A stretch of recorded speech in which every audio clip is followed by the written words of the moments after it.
Good evening, ladies and, well, let's just say gentlemen, to another meeting of the Libertarian Alliance monthly meetings on Mondays, the second Monday of the month, at approximately 700, or rather 1900 hours, 7 o'clock p.m. in the afternoon, as they say in the army. Welcome one and all. Today's emergency speaker, filling in for someone else, is David McDonagh, and the topic of his talk is Liberalism and Nationalism, or the reverse, nationalism and liberalism. I don't think it makes much difference. What I wanted to do in this talk was have a look at the fact that the nation is, I think, a real sociological entity, and that liberalism somewhat clashes with it. You know, I think nationalists have got a grievance against extreme liberalism, saying that it causes all sorts of problems. They can say it causes all sorts of problems. So I think it does cause some problems for the nation. And so you could take the Whiggish sort of line, you know, that the Whigs used to take on progress. You're more or less denying that there's anything but a tremendous progress, and if someone talked about some demoralisation or some mugging going on, or perhaps something declining in society, they'd want to belittle it and say really there's progress. And some libertarians take that line on the complaints of the nationalists. They say, oh, well, there really isn't certain problems and so on. But I think that's wrong. I think we ought to admit that there doesn't have to be a clash. Perhaps, given it depends upon people's values, of course. If people if people actually value the nation as such, and everyone values the nation as such, then of course there doesn't have to be a clash between liberalism and nationalism at all. Similarly, there doesn't have to be a clash between liberalism and conservatism if everybody values the nation. Certainly, if everybody values liberalism, and liberalism becomes the status quo, then of course liberalism will become a conservatism. Because the liberal idea, although people might be able to argue against this position, that you'll still have rapid change by the market. So that's, you say, what sort of conservatism is that? That's one argument, I suppose, that you could use against this thesis that I'm putting forward. But I still think that it would make sense to say that the liberal, in a liberal society, would maintain the status quo, i.e. the free market, liberal order, and in a sense would be a conservative. And in a sense, something like that has gone on in America, because what we had in 1776 was, of course, the Whigs, who were the forerunners of the Liberals, breaking away, and the whole of the Whig party in this country supported this breaking away of America in 1776. So there was an argument and a debate in Britain as well as in America, and in the wake of the American takeover, the American independence movement, what happened is that Tories tended to go to Canada. All the Tories tended to go up to Canada because they largely supported the Crown in that particular debate that was going on both sides of the Atlantic. So the Tories tended to, it's a bit like the movement of Muslims to Pakistan in 1948. You might still point out there's more Muslims in India than there are in Pakistan. So some people have pointed that out. I'm not sure whether that's true or not. It needs checking now, I suppose. But there was one time when there was still more Muslims in India than there was in Pakistan, notwithstanding the movement. Well, likewise, there might have been one or two Tories that remained in the United States of America. But basically, a lot of Tories did go, and you certainly had a situation where both political parties were Whiggish in America after the 1688. Likewise, in a liberal society, you would have, I think, you'd have something what you might call conservative. Now, actually, this is quite germane to part of what I want to talk about, because I want to talk about two groups that opponents of libertarianism seem to conflate with libertarianism itself. One group, which I want to mention now, considering I've said all that about America and conservatism and liberalism, are the neo-conservatives, which many people tend to correlate with us, but of course they have very great differences from libertarianism. In fact, they're in many ways the polar opposite of libertarianism. And then there's another group that I want to talk about, and they are the people who think that they're being called recently left libertarians. They're the group who think that there is no necessary clash between libertarianism and nationalism, and they tend to think that anything that's not national is not liberal, although they don't say it in that way. They almost do say it in that way sometimes.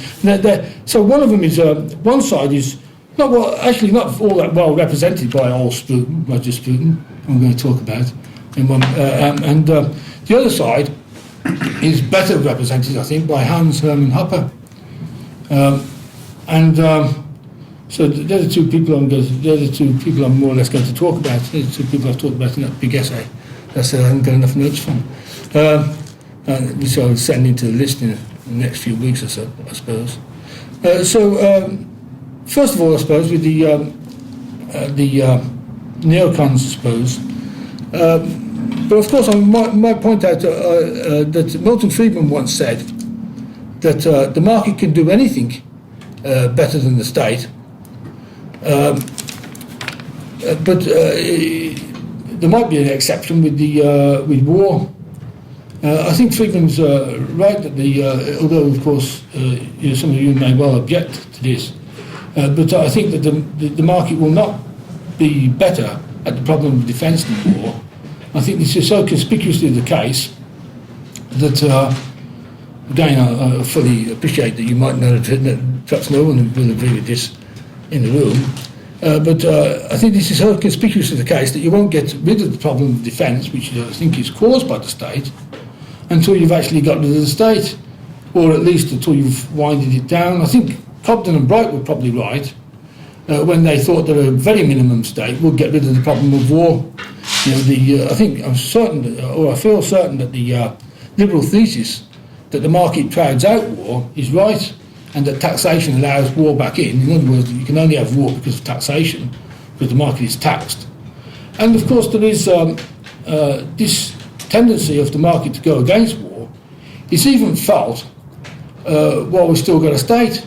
I mean, Reagan, for example, had to make tremendous effort from a nationalist point of view to get the army back up to date, because the status quo, even in America, the statist society, was to let the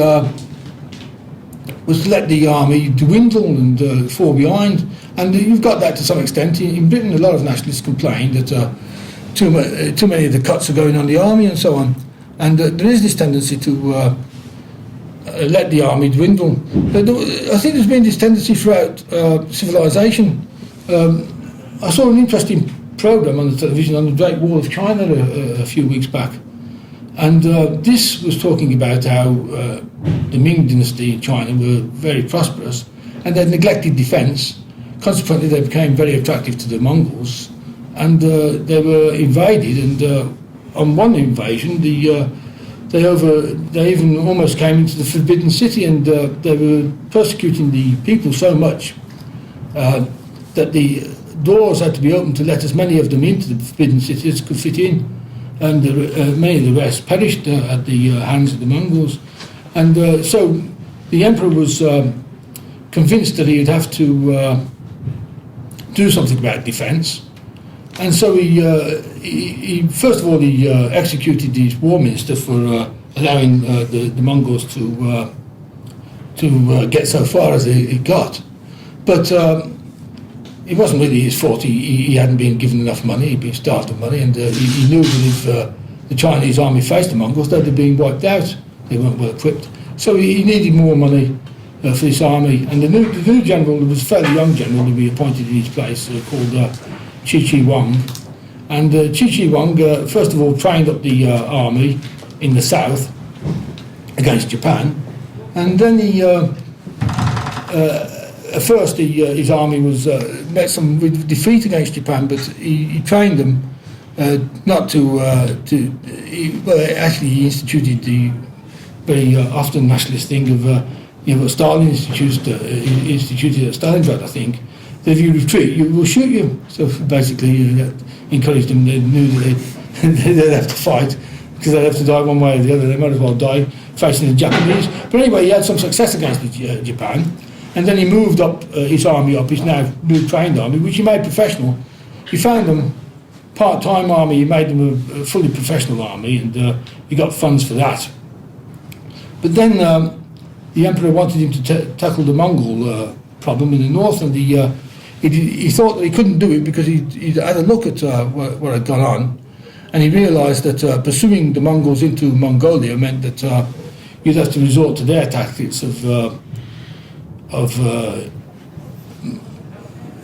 raiding the indigenous countryside, the Mongol countryside, and he didn't want to resort to that. So he didn't want them to do as they'd done hitherto either, that is, to come into China and supply themselves from the Chinese countryside. So he knew there was this problem that if he didn't go in for raiding of the Mongol countryside, which was not all that rich anyway, he would really saw that the earlier generals that had done this had got themselves cut off from their supplies, and sooner or later they was in trouble. So what he wanted to do was to bring the Mongols into China. So he built this great wall. He had 20,000 people building it, and it took. They had 5 years to do it. So they were given 5 years to do it. So they had to work day and night. And of course, a lot of these 20,000 came from all over China, and they rather thought they were working like slaves on this wall. They worked day and night, and as far as they were concerned, they were from far south of China anyway, and the Mongols were nothing to do with them. So Qi saw this as a problem, and he solved it by cultivating a community in the army. Instead of having just barracks, he decided to try to encourage the troops to move their families up. So he made a community around the Great Wall, both in building the wall, which went on. In fact, he never did finish it, and also in manning it. And so then the wall was ready, or parts of it was ready, by the time the Mongols came back. And it was quite successful, because they was able to see when they were coming, and they was able to prevent them from the wall itself, and the troops on the wall prevented them from supplying themselves from the Chinese domain, as it were, and they were able to go out and meet them, and meet them more or less without having their own supplies being cut off. But of course all this cost a hell of a lot, and it cost, in fact, 3/4 of the revenue of the Chinese government. And so there was they didn't like this. One would ask whether this solution to the problem of defence was worse than the disease. So what happened is that there was a fraction in the court who actually said that Qi was using this Great Wall and the army so he could take over as emperor. And I think this was a lie, but the emperor thought that it was logically possible and decided to sack Qi to prevent this logical possibility from happening. But my point here is this, that this solution to the problem of defence was extremely expensive, and the whole problem of defence is extremely expensive.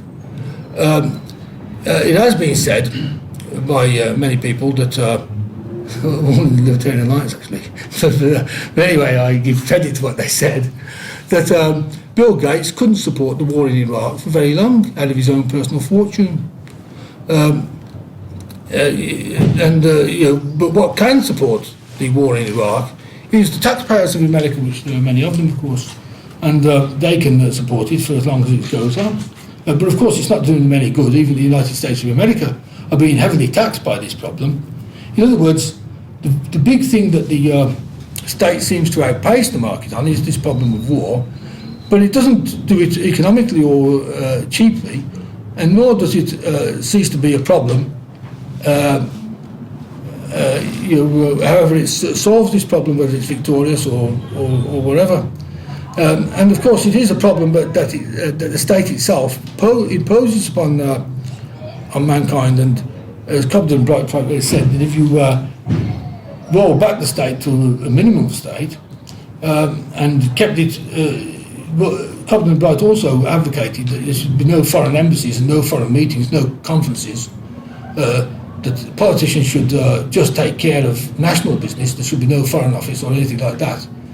If you have a minimum state like that, which just does what the classical liberals wanted us to do, and that is take care of defence and take care of policing and stuff. And they actually even included government parties, especially, but not John Stuart Mill. Education. So they included one or two things. They did think that the state. They didn't have the Libertarian Alliance outlook that the state is a positive menace. They did think, in a sense, that the state was okay, but nevertheless they did see it as the cause of war. And if you rolled it back to a minimum state, or even better, to got rid of it completely, got rid of states completely around the world, then the problem of defence would just dissolve, and that would be a huge saving to mankind. But the neocons, of course, when were supposed to be free markets, of course, it must be pointed out that neocons are very often favour a fairly large welfare state. But most opponents of libertarianism or classical liberalism, as long as someone's advocating the free market, it's near enough for them. I mean, they even think, and they've said repeatedly, that the reforms that have been undergoing under the National Health Service over the last 10, 15 years have been something to do with the market. Of course, that is not strictly the case at all. And one wonders what they mean by the market. There has been some effort in the National Health Service to make it a bit more accountable. I suppose that might have something, but the market, of course, makes it accountable in a free way and in a polycentric way rather than in a central way. And of course, all the reforms are quite centralised, and if anything, they've increased the bureaucracy of the National Health Service. But so the neocons then do have this idea of the welfare state, which means that they're not libertarian at all, and indeed they call themselves neoconservative anyway. But they do say they stand for the free market and for free trade. But they openly say after a bit that if you read any of their stuff, that they are more interested in international order than free trade, and a lot of them. In fact, we had a friend who was, I think, more libertarian than neocon, who used to often praise the British Empire, and he said that it was much missed and that it was abused by the Americans until it was gone. Then when it had gone, they missed it. Now, I suppose the neocons have this sort of idea that they did think that the British Empire did a valuable job in the world, and of course, there's something to be said for this. I mean, the British Empire was very often far more liberal than what's replaced it in many respects. And in Mises' book Socialism, he actually eulogises the British Empire at great length. And many of his statements are true. Some of them are not. But of course, the classical liberal position of the British Empire was that it was a complete waste of the taxpayers' money, and that but it was quite the opposite of the normally politically correct view, which is that the empire was sucked dry in order to make Britain a great nation. Cobden, I think, had a more realistic outlook on the empire than that, which was mainly that it was sucking the British workers dry, or at least it was taxing the British workers more than what they would have had to be taxed if you didn't have the empire, and that the Indians old civilization could look after themselves, far better than the British could.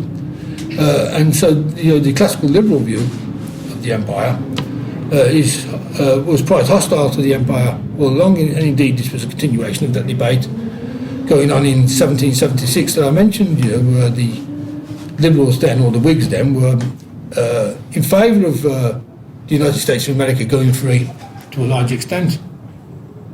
So the neocons then think that they very often, if you argue with them, I have argued with them on these various lists that I'm on in the internet, they often say, well, they invariably start off by saying, I used to be a libertarian too, but I've now realised that in today's world, in the real world, certain things have to be done.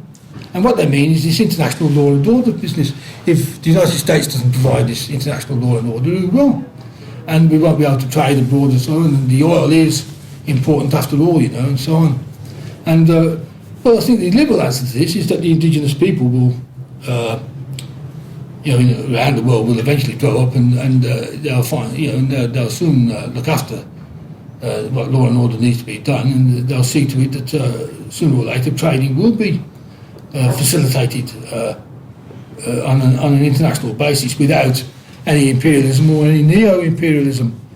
But anyway, basically the neocons are pro. They're not exactly upfront pro-imperialism. There is, of course, a fellow who started up a new series on television now on the Sunday nights, and it's one of many series, Neil Ferguson, who is more outspoken in actually being in favour of a new empire than many of the Americans would be. And this is because he admires the British Empire, and he thinks the British Empire did a good job, and he thinks that he agrees with them that such a job needs to be done throughout the world, and that is, I suppose, the neo-composition. Now, of course, Ferguson has, is sometimes some ideas that might overlap with those of the Libertarian Alliance on free trade, basically, and so on. But he tends to think that should be subordinate to this need for an international order, and this is the big difference between the liberals, the classical liberals, and the libertarians, and the neocons. There's another thing I was going to say earlier on, that in which the state is better than the market. And that is in persuasion. The state is the market, of course, is held by many people to be tremendously persuasive in its ads and so on. But I hold that ads don't persuade people at all, except one or two ads that you might find in the Reader's Digest, long ads aimed at persuasion. Most ads just simply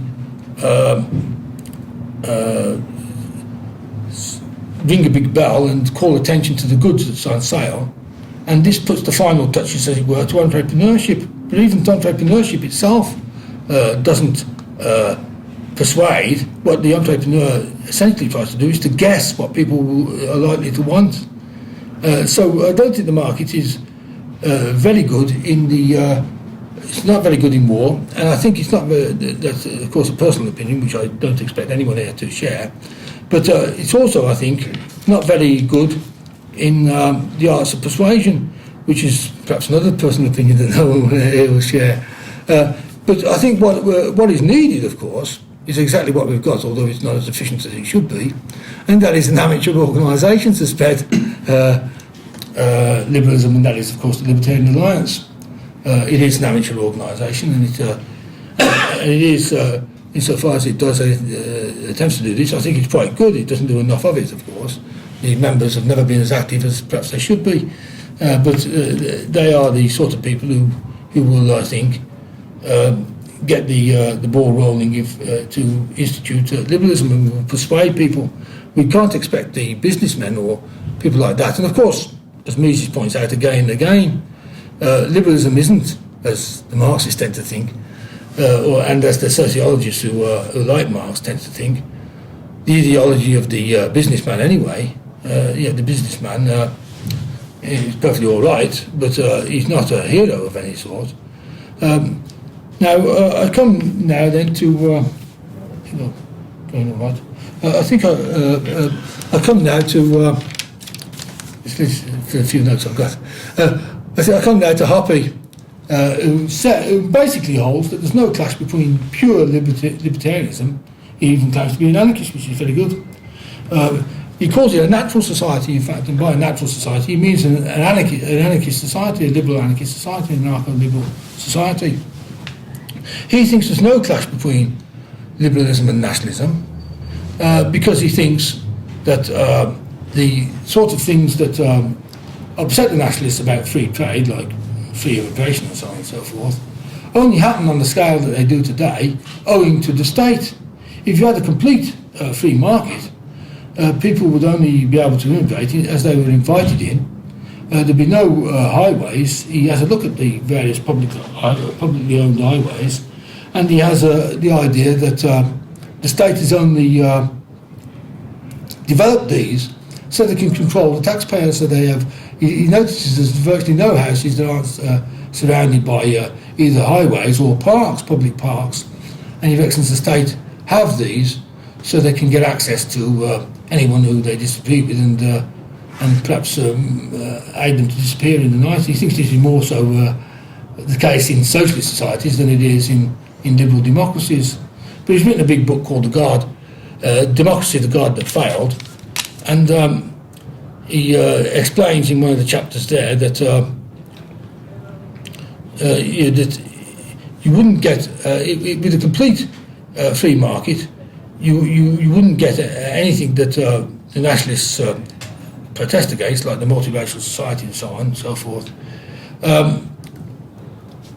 And he might be right on this. It's a bit like I was saying at the beginning. It depends exactly on what the public think. You certainly have what the statisticians would call a bell curve, and what Hoppy thinks is that most of the people in the centre of the bell curve will be quite staunchly nationalist. I think I would say that he must be assuming, reading between the lines, that he thinks that most people are in the middle of the bell curve, will be a bit like the BNP are today. And of course, if that was the case, then perhaps there wouldn't be any conflict between liberalism and nationalism. But I tend to think that the bell curve would probably, the BNP people would probably fall on the far side of a bell curve, and then on the other side you'd have the politically correct people, and most of the people in between would be neither politically correct nor BNP. And so what you would get, I think, in a completely free society. But of course, it depends on people's values. He's quite right insofar as what he says. It's true that in the complete natural society, or in complete anarchy, or even in a minimum state, a whole lot of these highways will be sold off and privatised, and a whole lot of these parks will be privatised. I think that's almost bound to happen, even in a minimum state. The state won't have so much control over the public as it does now, and there won't be any of this political correctness. And the BBC will be very different from today's BBC, and so on, if it survives at all. Pat Skinner did tell me at one stage, and I took it to being correct, but it probably is, that when the BBC started off in its first few years, it was in fact a private company, and that's probably true. And it certainly will become a private company again. It certainly wouldn't get the state support if you had a liberal anarchy that it's got today. So whether things would turn out like Hoppy or not, I don't know. But I suppose logically it could. I mean, it's logically possible that there'd be no clash between liberalism and nationalism whatsoever. Because only a few people would be invited in as immigrants, and those few people would pay their own way and so on. Certainly, everyone would have to pay their own way in the liberal society. Hoppy makes a lot of formally correct points that on how things will be in the liberal society, but he does have the idea that people will, as I say, that the BNP type position, I think he thinks it's I don't mean by the BNP type, the BNP program of taking the sort of measures that the BNP or the National Front might have liked to have taken. I think we've seen that most of the people in Britain did reject that when it was an option in the early 1960s and in the late 1960s again with Enoch Powell, and they did look at it and they rejected it. If you could imagine, I'm talking about having those values rather than being willing to use the force. I think you can imagine a society where there is no clash between nationalism and liberalism as Hoppe has it. However, I don't think it is all that likely. It's far more likely that what he thinks is in the middle of the bell curve is at one end, and that the politically correct is at another, as I said earlier on. And it's far more likely that you'll have more of a mix. And so it is far more likely that you'll have people making the sort of complaints and being upset as they are now, whether they want to do anything about it or not is neither here nor there. They won't be so content. So I do think that there is, I think the Liberal position to this is, on this sort of thing, is to admit the problems as truthfully as we can, not to do the earlier thing that I talked about of the Whig of saying that it all must be progress and there is no hiccups along the way, and trying to play down things which don't look like progress. You see, well, Anthony Flew once called the no true Scotsman thing. That's the sort of thing I have in mind that I wanted to criticise in this talk. That we shouldn't say that if there is something that people don't like about the liberal measures, then that's not really liberalism. People do it with democracy all the time. They say, you didn't really have democracy at the French Revolution because heads rolled. In a real democracy, heads wouldn't roll. I think that's fine. Now, it could well be that things go that if you had a completely liberal society, nations will vanish altogether. Well, you wouldn't say, it wouldn't. As Hoppe almost is sort of saying, well, if nations are going to vanish altogether, not many people like that. So perhaps that's not really libertarianism. The real libertarianism would have a situation where you maintain the nation. So, so I want to say that I'm saying that he might be logically right, given the values of the people, but if it is the situation that goes the other way and the nation isn't maintained, then it isn't the case that it's not liberalism. The free market will be the free market. You will have individual freedom, and it's not necessarily. It may or it may not be compatible with the nation. It depends on on how people's values are, I guess. Well, I haven't talked as much about Hoppe. I was going to talk about Roger Scruton. I haven't talked as much about the neo-cons or about Hoppe as I do in the write-up to this thing, but I've forgotten most of the details. Forthcoming attraction. Which I'll send into the list. But there's something I want to make, a few points I want to make about Roger Scruton's book, which I picked up, England and League for Nations. Roger thinks that it's a bit like that Scotsman thing. He thinks that there is a relevant distinction to be made between patriotism and nationalism, and he thinks that nationalism is patriotism which is pathological. He thinks that normal nationalism is quite peaceful.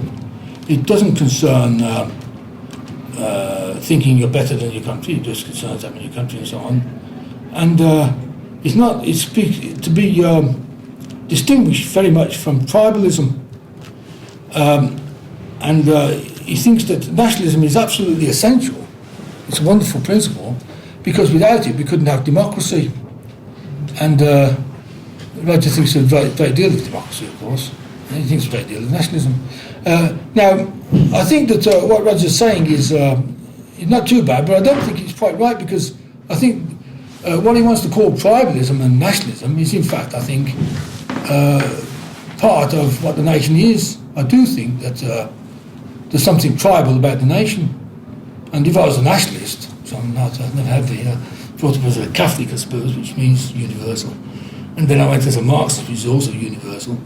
And now I'm a Libertarian, which is also universal. But so my background is not particularly nationalistic. But if I was a nationalist, I want to take the line that I'm taking with Libertarianism here, namely that the aspects of it which are tribal and so on, I'd want to say, well, we ought to accept them as being national, just like I think that we ought to accept that liberalism might do some damage to the nation or to things that might cause some headaches.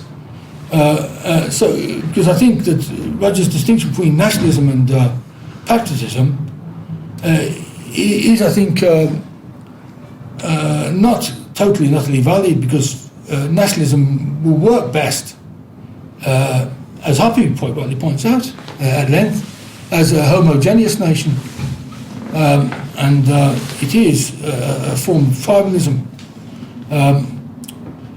And so I think, however, Roger makes a point against the, he makes 2 points against the European Union. One is that they want to set up a super state, and they're blaming the nation state for war.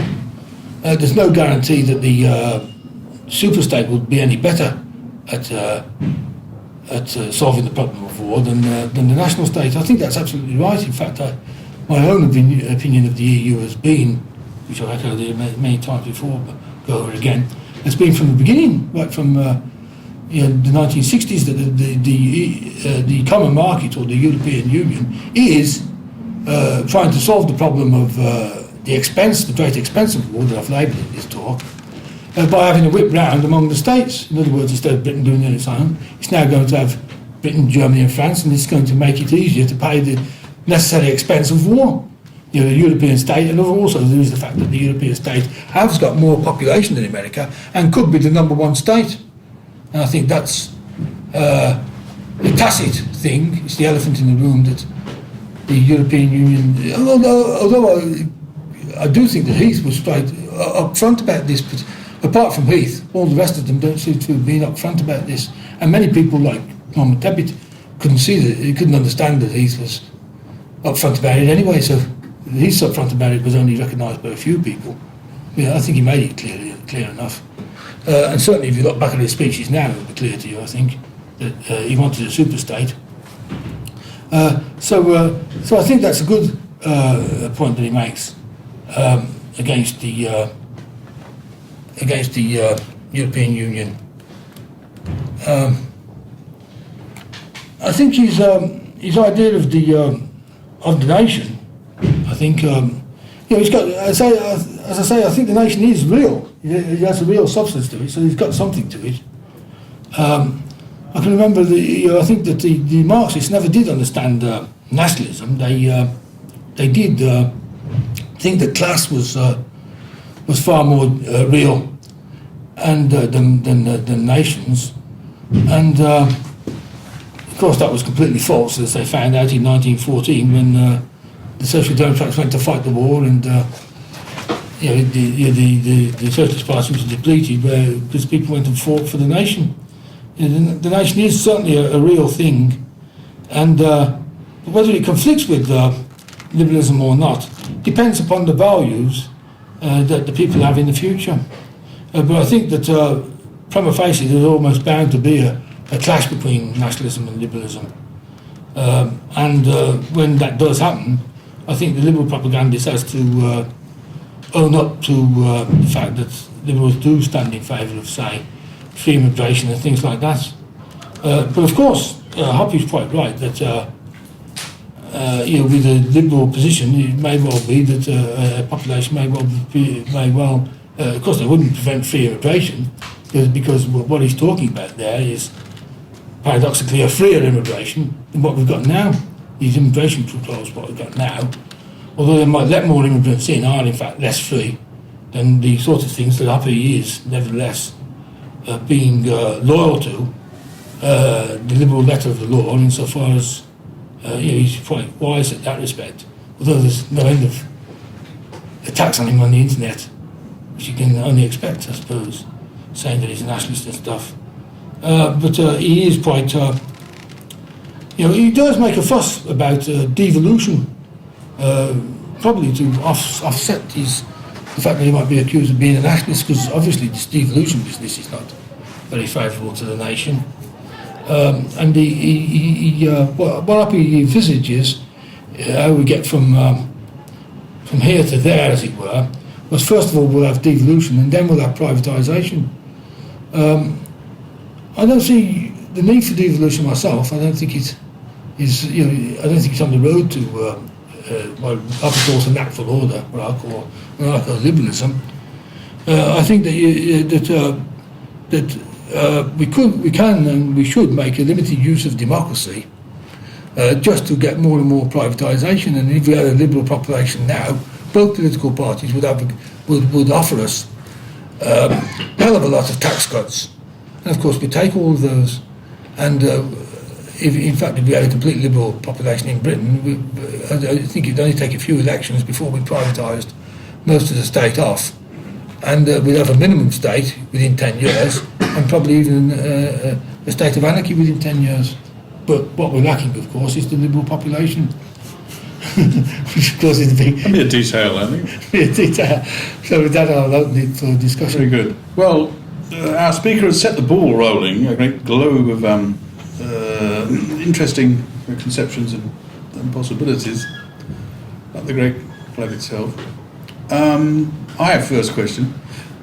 Is it possible to be a liberal and a very disappointed nationalist? In other words, you want the nation to be something or other, you think the nation is something or other, it already is, it's what it is, and that though you cannot but be liberal, because you think it's moral not to be liberal, you think that the nation that you care for is going to be washed away or disappear or change utterly or something. Yes. So you can approve of something, right? I mean, you can think people have the right to build, move into the countryside, put bungalows on cliff tops, whatever it might be, but you deplore it when they do it. I think Hoppe would be. I tend to fear for Hoppe that Hoppe would be such a liberal. In other words, I think Hoppe is definitely a liberal. I mean, as I said, I can't fault him on his liberalism. You know, he keeps to the letter of the law. He skirts close to being a nationalist, but he's not a nationalist, and he has this succession devolution thing to cover. But I think he would be such a disappointed. Yes, I think he's highly likely to be a disappointed liberal. He's highly likely to wish that people were more like Hoppe wants them to be. I don't mean so much as, to be like suppose the Powell were, they were not in favour of taking heavy measures against immigrants. They turned their back on that completely, and they wouldn't countenance that. It's far too much like Hitler and so on. But they did wish that there'd be less immigrants. And I think you could have a liberal population like that who didn't want, but nevertheless, as a principle, did tolerate free trade. Next question. Before I move it. Is nationalism, how can I put this?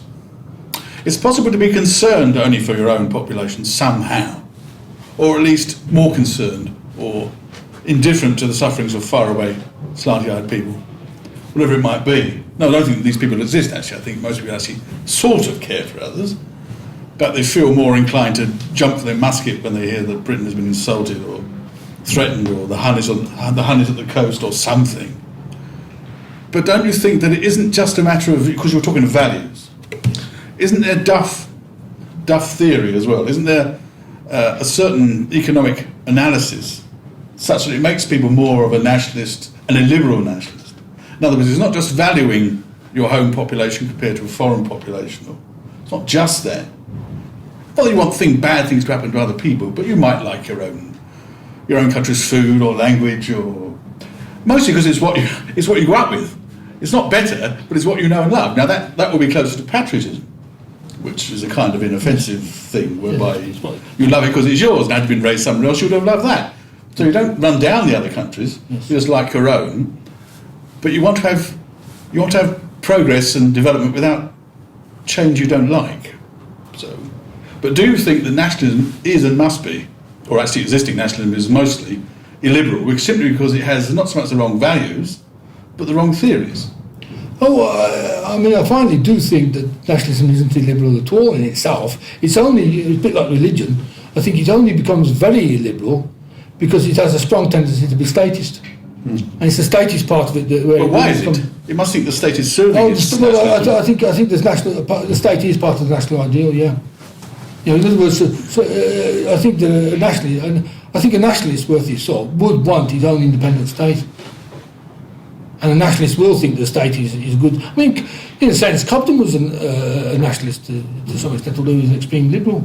He was Englishman, and he wanted his own state. He wanted a minimum state, of course, but he did want his own state. He did think better of England than other places. He wished well throughout the world and so on. I think the classical liberals were, I think most of the classical liberals were nationalists to some extent. It's only, I suppose, the Libertarian Alliance has gone anarcho-liberal. At one point, I think I might have misheard or misunderstood what you said. You seem to define left libertarianism as nationalistic. Is that right? Or, Yes. I mean, do you think that? I mean, is that a necessary and sufficient condition of left libertarianism? Because that's not my reading of people who call themselves left libertarians at all. Well, it's my reading of Kevin Carson, and it's true. But I must say, I haven't read much of their stuff. It's my reading of Kevin Carson is true. No, because there are a lot of people who call themselves left libertarians, and they mean something. I haven't read much of his stuff, but I've read one or two articles, and that's my reading of his position. But I must confess, it's not a complete. I mean, my understanding. I haven't read a lot, but my understanding is that it's something maybe more like people who work for the Institute of Ideas or the XRCP, and people who tend to believe in positive liberty are mainly left libertarians. Well, what Kevin, again, I shouldn't really talk about Kevin Carson, but he's the best candidate because I haven't read enough of his works. But what he seems to be in favour of is a sort of autarky, national self-sufficiency. Yeah. And this, I think, is sort of nationalist. He's against free trade. Well, that's probably too rude, really. I mean, I probably should be more subtle because he probably denied that, and probably quite right on denying it. And, but what he is hoping for is local production, small time production. Very not for food to travel. He certainly doesn't seem to like what he might call globalisation. Some of the left libertarians so-called that's because it's big business or corporatism. That's right, big business. Yes, yeah. That's reputation. They might claim to be cosmopolitans in one sense, but it's good for the cosmos, as it were, the human cosmos, that they all buy local, grow local, that kind of verging into greenery, self-sufficiency kind of idea. Yes, I don't know whether that's bundled up in it. Yes. I haven't read enough of them. I don't know. My reading of what's his name? Carson. I've read him less than you probably. But when he was having a go at big business, it was because he saw it inextricably linked up with the state and state power. Yes. He does think that. Yeah, but he also thinks. I do. Just in the thing that I've in the notes at home. But well, of course, the clever businessman will exploit state power. He just adjust to. A clever businessman won't worry about the source of where he's what you pay him. But you see, what he seems to be doing, though, I think I'd agree with him if he just wanted to say, well, let's just remove the state power. But he seems to think that, he seems to hope that, and he seems to think, actually, he seems to think, again, I haven't read enough of him, so I shouldn't really talk about him like this, but he seems to think that it's impossible to have big business on a free market. I can't see why he thinks that. Well, there's the argument you can't have, limited liability companies if it were free. That kind of argument. We needn't go into that. But I think that what you call nation would probably be better called culture, and I think that a lot of people, for instance, are very fond and supporters of their culture. Certainly I would. I mean, if there were no state, I would probably fund something like the French Academy and French theatres and things like that to maintain a culture that I'm very much attached to. And I think that the problem with the state is that for a very long time in the 19th century, it found its legitimacy in the nation. And what meant, the support that people gave to the state was grounded on this idea of nation. Even, Stalin was an internationalist. I mean, communism is an internationalism. When they were attacked by the Germans, they immediately became ultra-patriotic to the point that they called the Second World War the Great Patriotic War. And I think the benefit of the European Union was precisely to start to cut the link between nation and the state, which weakens the state. In other words, it's more difficult to give your life to a state that is a pure abstract artificial construct, whereas giving your life to the French state or the English state, I mean the state that so many people have died for, becomes something. So the reason why you had this attachment to the state was precisely because so many people had died for it. And the more artificial the state, the better. Ultimately, it becomes so artificial that you say, well, why do we have it? And so I think that would, probably today we should talk more about more of culture than of nation. Well, I think you're right in what you say. However, I think if you're talking to a stranger and you talk about culture, he won't know what you mean. Whereas if you talk about nation, he will know what you mean. Even with the nation-state ambiguity, if I was approaching this, I'd never use the word culture when I went nation, simply because I think most people wouldn't comprehend. Culture is a wide word that it's a bit like nature itself. It's a blanket term that covers so many different things. Whereas the nation means something. Now, I think you can make the distinction between nation-state, and I think I would use those. I'd make a distinction between nation and the state instead of between the nation and culture.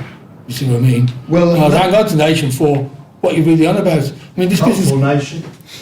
Well, yeah, but culture has People. I think culture is a good word to toss out of the dictionary. Actually, I mean, it seems to mean nothing. It seems to be.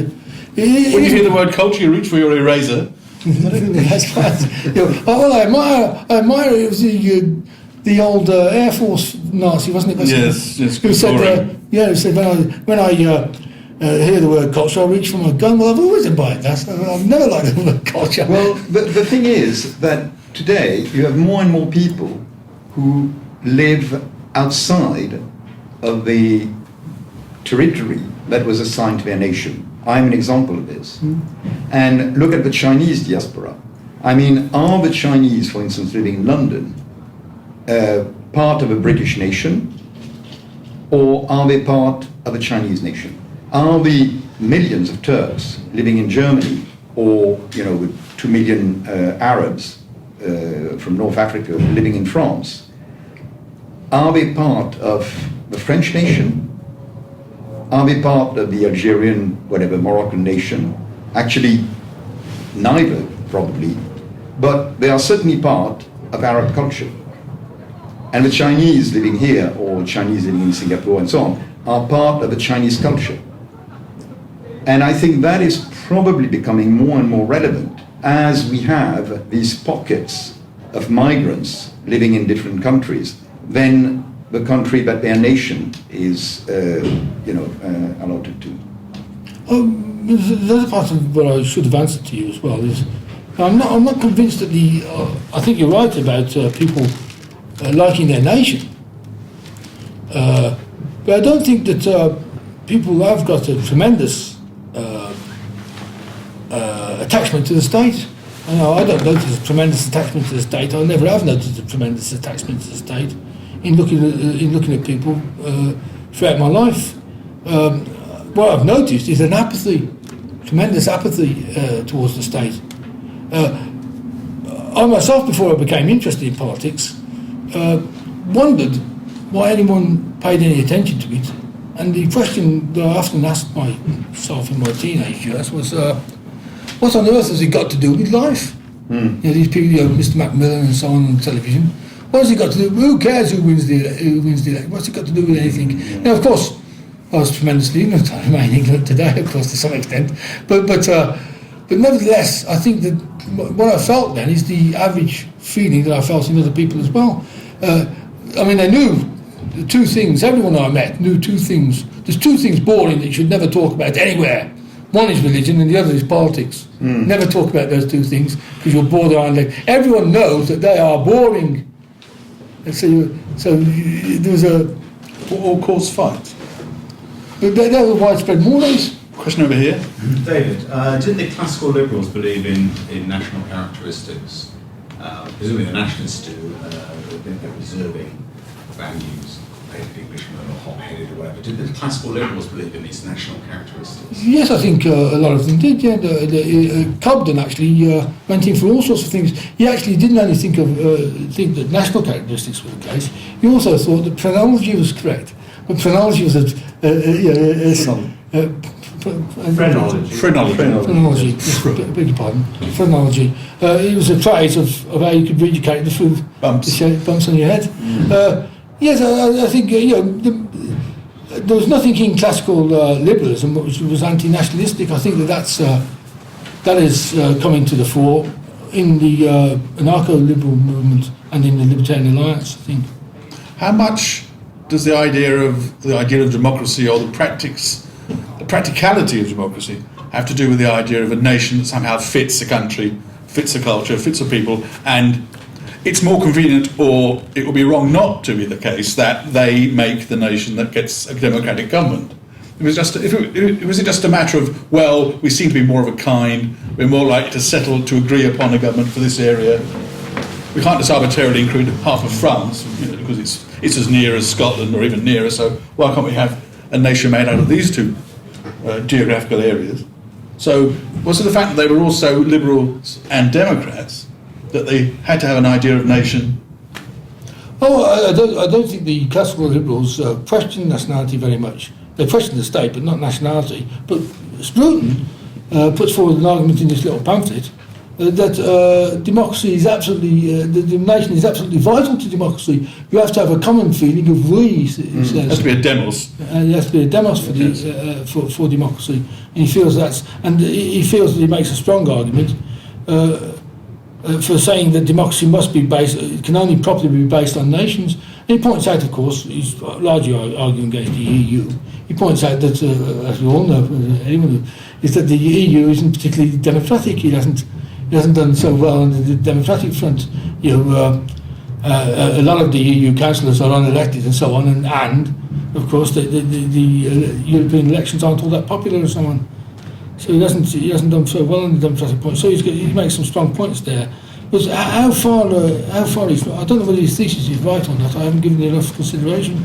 Well, I've been for the book. I haven't bothered to, so hostile to democracy of late, which I'm pleased Christian is as well, given his talk. Yeah. When I was reading his argument that nations are absolutely needed for democracy, I tended to think, well, so what? Perhaps I shouldn't have. Perhaps I should have thought of his theory, and I will do when I reread it, to think of whether his theory is correct or not. Who was the historian who wrote about the forming of the British nation? Colleen, was it? Linda Colleen. Yes. To come back to Christian's point, the idea, well, I'm a Frenchman over here, a part of a French diaspora, or this French culture. When the balloon goes up, like in August 1914, the German student shakes hands with his host, said, I've had a wonderful time over here, it's very unfortunate that we're going to war. Yes. He clears off back to Germany, the British students come out the other way. So in the same way, the EU might manage to make itself one political nation in the same way that she says that Britain did, by having lots of wars. So the Scottish troops would fight alongside the English troops, and eventually they'd all think of themselves as Britons, which is not very encouraging in a way. So Europe might be a force for peace, but then it might make use of a few wars to become a mighty nation of its own, which some wanted it to be from the start, to be over and against America or... I think the EU was aiming to attack the Soviet Union and reunite Germany, but of course what happened is that Germany reunited on its own, as it were. And then after that, they started looking a bit more. They became, well, I seem to notice it anyway. Perhaps I notice perhaps my observation was one-sided, but they seemed after the reunification of Germany to become a bit more anti-American. America was now the target. Well, it was safer then. They had less need of America, perhaps. They had less need of America, but also the war with the Soviet Union was less attractive because the prize had fallen into their hands. I think they could have won that prize dead easy. I don't think the Soviet Union would have. Well, it probably wouldn't have come to war. It might have come to some sort of diplomatic negotiation. But I think they would have United Europe would have reunited Germany. I think the Soviet Union would have had to either back down, and if I think it was a war, the European Union probably would have won it. But then I've always been a fan of the view that the Soviet Union wasn't all that strong. In a recent survey, and I sent you an article about this, more than 60% of white Brits thought that immigration had on balance been a bad thing. Do you think this is a fairly superficial view that they have, rather than something that will actually have any effect on, if we had a free market, it wouldn't actually affect anything that they do, they wouldn't all choose to sort of clump together or exclude anything? It depends upon the population's values. I think if they are 60% or more than 60%, they could have a Hoppe-like solution where they can solve it by the free market. But if there are enough people to upset that, then of course liberalism will cause those people real problems. And I wouldn't think that it was superficial. No, I think they're suffering real problems, and the nation is a real thing, and they have a grievance against liberalism to some extent. That's what I wanted to say. I think they have I don't want to use the word. I'm using it. You could say they have a legitimate grievance against liberalism. They've got a reason to moan for liberal success. And instead of saying, well, it's not really liberalism, which Hoppe tends to think, well, it's true that now it isn't really liberalism, but liberalism could have the same result. It could well be that you could even get more immigration with a completely free market. Depends upon people's values and so on, and how they go. And of course, there'll be that price to pay, that sort of price to pay, which can be blamed onto the LA. And so I think that we ought to, if that is the case, I think we ought to say fair cut gov. It's true that we are to some extent responsible for that, if it is completely liberal. But I agree with Hoppe now that presently it isn't liberal. But a liberal situation could bring about that sort of result, in which case that would be part of the cost of being liberal, that you'd be partly responsible for that. You're saying you'd bear the cost of disassociation? You'd have to admit, I think, if someone coming less economic efficiency. Someone coming to a pub and said, well, you're one of the people who've advocated this outcome, I think I'd have to say, yes, you're right, I did advocate the outcome. It's one of the things that Professor Layard admitted in a talk he gave at the Italian Cultural Institute, was that people who were ethnically homogeneous were much happier than people who were ethnically diverse. Yeah, well, that's the point. And given that that's a fact, it looks like it's almost bound to be reflected into, if nothing else, some sort of system of voluntary apartheid to some extent, where people, they choose to live in communities that they, maybe you might go right down to, this is where all the Poles live, because they like to live together. That's Hoppe makes that point. Yeah. Mm-hmm. Hoppe makes exactly that point. And I'm saying it could be right. I'm saying that we don't know whether it's right or not. It depends upon the values of the people. But it could be right. But it partly happens now. Yeah, well, it does indeed, yes. Hoppe makes that point as well. Hoppe makes a lot of good points. Yes, but this point, isn't that, I think Christian is more right, isn't that more culture than nationalism? Because that happens on a very small area. You could then have a lot of nations within an area like London, where you have one area where the Poles live, one where the Germans live, one where English people live, and so on. I think this is more really going into the direction of culture. Under nationalism, I understand really putting this whole idea of nation into the center of your political ideology. And if you do that, then you're ending up, and Hoppe does this a little bit by arguing not just that similar people will sign up in one small region, but also argues for immigration into the current existing territories of states. And I don't see how that can be prevented if you have if you don't have a state, for example. And Hoppe is an anarchist, because I mean, who's deploying and who's paying for an army at the borders of say like Britain to prevent these people from entering in the first place? Maybe you have some local conflicts that they split up within a smaller region because they just don't like to live among equals, but nationalism and immigration in that sense can never be prevented when you have an anarchy, and therefore I don't see how nationalism can be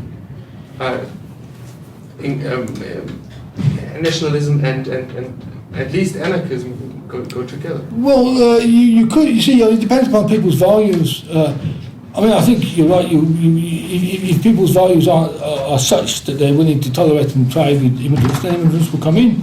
But you could have what you had in the United States. The United States is. I mean, there's some rude things here. I mean, it was very rude of the Gandhis to criticise South Africa and apartheid. It's also quite rude of the United States to criticise South Africa and apartheid, because until the civil rights in the 1960s, they had a position where there's a special word for it, but I've forgotten. Jim Crow? Jim Crow, yeah. Jim Crow laws. And you just couldn't get a drink in the pub if you were black. And so on, and you couldn't ride on the buses, the separate buses and so on. And all that wasn't really particularly enforced by the state, it was enforced by the local level. It was enforced by the state.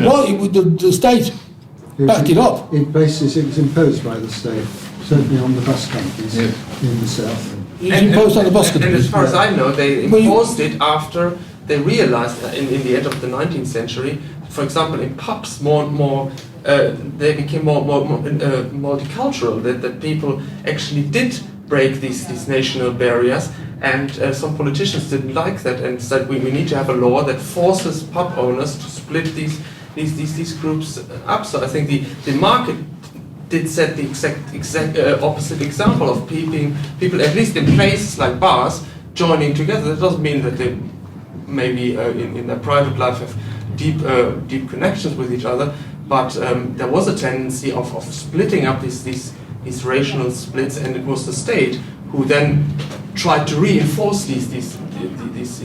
Yeah, but I don't think you need this. I mean, if the state did actually, Jeremy's right, and you're right.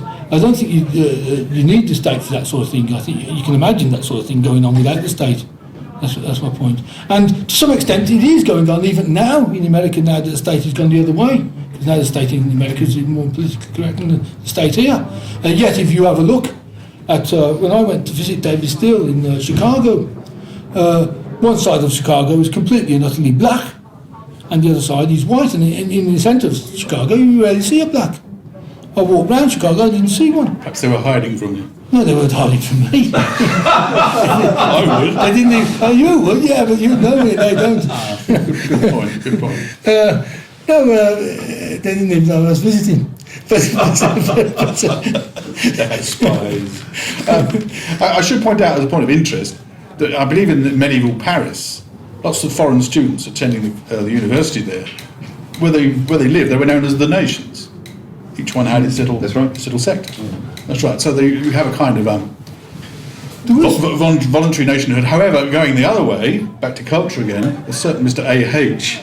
thought that where there was Germanic culture, there should be one nation to surround them all for their own good. So it can cut either way. Yeah. I'm rather sceptical about this idea of a British culture.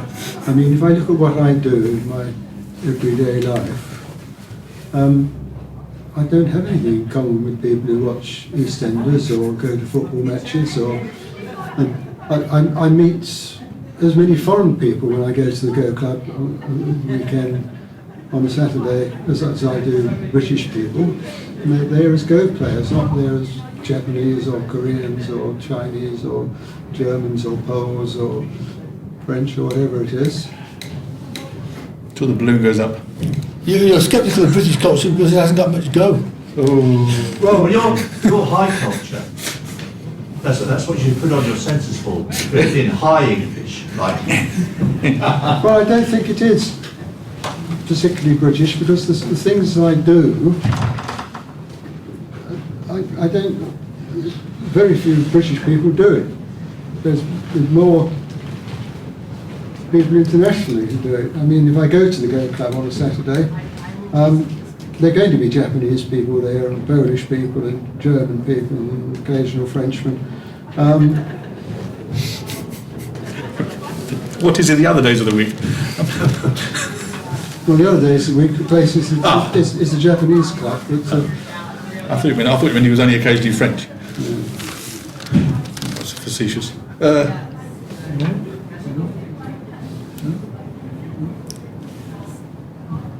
Anything further to add, then? I don't think so. I think I've. One question? Thanks for coming anyway. No. Very good. Thank you, David.